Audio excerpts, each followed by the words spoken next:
Hey there, everyone. I'm Naomi Meredith, and we are here for another episode of the STEMTech Co show.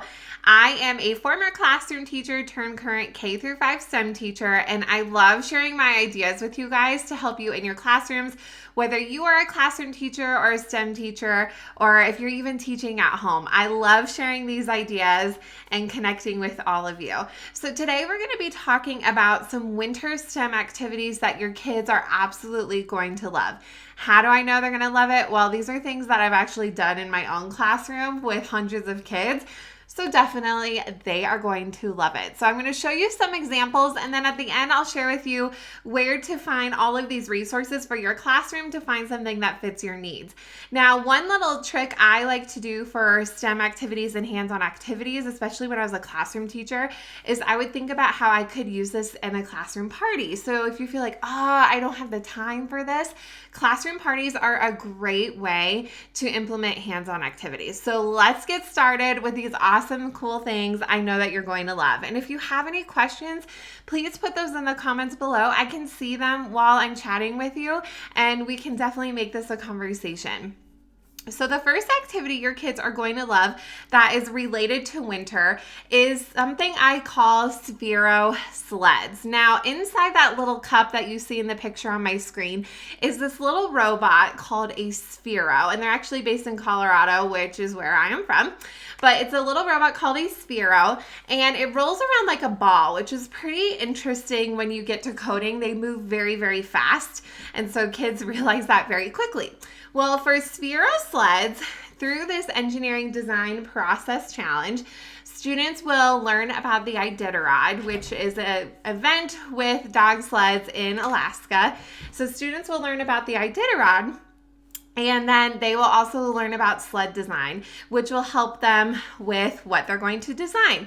So with their materials, I give them very limited materials, and I'm really strict on materials sometimes because I want them to be creative with what they got. Because I always give them the example, like when I was working on my house, I didn't have unlimited money, and so I had to work with what I got and be creative. So I give them their materials after they plan their design, and they have to create a sled for Sphero to pull throughout the Iditarod race. So it doesn't matter how they design it and how it connects with Sphero, they just have to be able to code it through the race. So what's interesting about this project is when they are testing their design with a tennis ball, it moves a lot slower than they think, but when they get to the coding, they're like, whoa, they really have to think about angles, the speed and velocity of their Sphero, and how it can get through the whole racetrack. So I will lay out actually a track that models that year's race for the Iditarod, and then they can really visualize and how hard it is. So the kids really love this activity, and it's super involved and very, very fun. And if you're not an expert at coding, this is a great one to get started at. The next activity that my kids really, really love, speaking of sleds, is this other sled activity. This one's great for the younger students. So that Sphero Sleds I will typically use with 3rd, 4th, and 5th grade. This activity, this sled one, is a little bit different, and I will use this with my younger students. And this connects to the book. I don't know if you've ever read the story 10 on a Sled, but it's a rhyming story, and different animals are trying to fit on the sled, which is the ultimate goal of this challenge. So after we read this story, again, students will plan their sled design. We talk about sled design in a different way for those younger students. They will plan that sled design, and then they have to create a sled using the materials. And I actually don't give them tape on this one.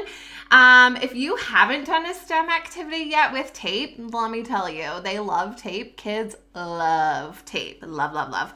I actually don't give them tape for this. I use pipe cleaners, popsicle sticks, and straws. So they have to think of how they can connect this all together. They can even lay things on top. And then the animals that have to fit on top, I have little pictures of each of the animals from the story that are taped onto Unifix cubes or Legos that they have to sit on the sled. So this is way more challenging than kids realize, and it takes them some time to really build a sled that can fit the animals. Now for this one, we don't move the sled. It's more of how the animals can fit. So it's okay if the popsicle sticks, like I said, are laying on top, but this is a very fun challenge as well. thinking about integrating math into your STEM, because it's the M in STEM, for your 3rd and 4th graders, maybe even 5th, who are working on symmetry and angles, this is very, very low prep, and I use either popsicle sticks or toothpicks. And we talk about how snowflakes have so much symmetry and math when they are created in nature. And if you haven't watched a snowflake video, like a hyperlapse video of a snowflake being formed in the sky, it is so amazing, and the kids are amazed. I'm amazed every time, and I've seen the video like tons of times. So it's super amazing. So the kids, we learn about the symmetry, the math, and science behind how snowflakes are made. And then students have to plan their snowflake design and build that with those same types of concepts. They also have a recording sheet where they have to find their lines of symmetry, the angles and types of angles in their snowflake, whether they are obtuse, whether they are acute.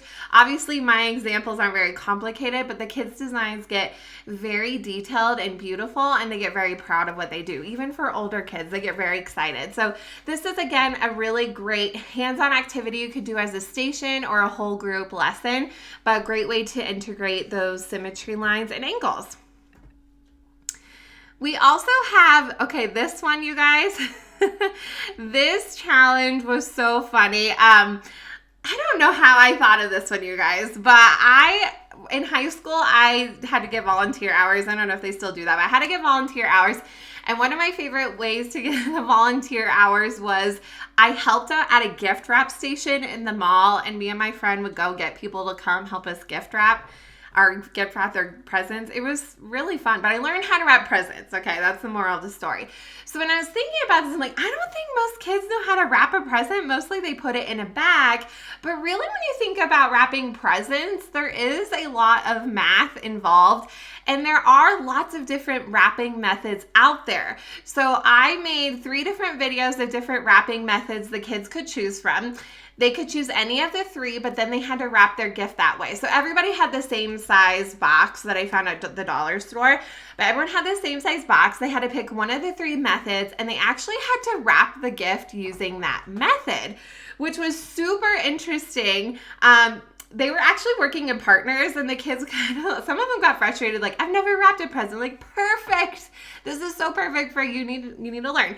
So they just chose their way. They wrapped their gifts, and then they had to actually unwrap the gift carefully because they had to measure the paper to find the area, the perimeter of the paper used, and how many pieces of tape. And so then we recorded those results on the recording sheets. I sent it to them digitally in Seesaw. And then we collected all the data as a class to see which wrapping method might be the most effective. And this really sparked a lot of debate because some of the kids were really sold on their one idea, even if they used 20 pieces of tape. I'm like, that's a lot of tape. We did use the wrapping paper to show their work, so you can see in the picture they were writing on the paper, which I totally encourage. But again, another hands-on activity that you can definitely implement, a great way to review some of those skills, area and perimeter, since I know that is sometimes the younger grades math skills, but it's good to review that because that one pops up a lot as they get older. So definitely a great challenge, and they learn a life skill. For the younger kids, this is a great station. I normally do this one throughout the week, and the kids would rotate to this station. And so we use Play-Doh to find the 3 states of matter. So we usually start by reading the story, The Snowy Day. You probably have all heard that story. The animated version on YouTube is great. It really brings that story to life. So we'll read the story, The Snowy Day, and then we will talk about the states of matter that appeared in that story. And really, the states of matter are all in that book. So reread it and look for the states of matter. So after we read that story, kids will, at their station, when it's their station day, they will show the 3 states of matter according to a snowman. So you can see in this picture, there is the puddle of the snowman melted. So there's the water. They tried to show the gas of the water evaporating. And then, of course, you have the snowman that has all those solid pieces. We also add in some measurements. So depending on the age of your kids, we might use rulers to measure the height. We might use Unifix cubes or paper clips, and we talk about those measurement words to help solidify that vocabulary. So this one's a fun one. Of course, the kids love Play-Doh. I do really recommend also the Crayola modeling clay. It's super inexpensive. I always find it at Target or Walmart, and it's in these sticks. It's stickier than Play-Doh, but it never dries out. So if you're thinking about something maybe the kids could keep or use for other activities in the future, that Crayola modeling clay is super amazing. But those are just some fun, awesome winter STEM activities that, like I said, my kids have really enjoyed them over the years, and they're very low prep. I do teach all the kids in the school, so I'm always thinking of ways to have low prep but high engaging activities. So if you're really interested in finding those resources for your classroom, you can find them on my website, naomimeredith.com/winterstem, and those are all listed there for you, and even more pictures to check out. And then I love Instagram so much, and definitely connect with me on there. It's at Naomi Meredith _ on Instagram. And so you could definitely comment below in any of the posts or DM me if you have any questions. But I appreciate you coming and watching, and I hope that you found a winter STEM activity that your kids are going to love. I can't wait to see you guys in the next episode of the STEM Tech Show, and we will chat soon. Have a great night.